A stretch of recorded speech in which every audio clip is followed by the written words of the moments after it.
ഏത് വികസനത്തിൻ്റെയും ഏറ്റവും പ്രധാനപ്പെട്ട ഘടകം ക്വാളിറ്റി പവറാണ്.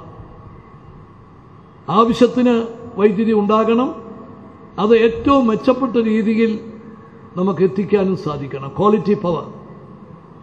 അപ്പോൾ അങ്ങനെ വരുമ്പോൾ നമുക്ക് പാരമ്പര്യേതര ഊർജ സ്രോതസ്സുകളെ നമ്മൾ കൂടുതൽ ആശ്രയിക്കേണ്ടി വരും.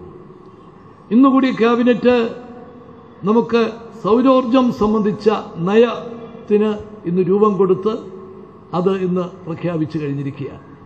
അതുപോലെ തന്നെ മിനി ഹൈഡ്രൽ പവർ നമുക്ക് ക്ലിയറൻസ് കിട്ടാൻ ബുദ്ധിമുട്ടില്ല.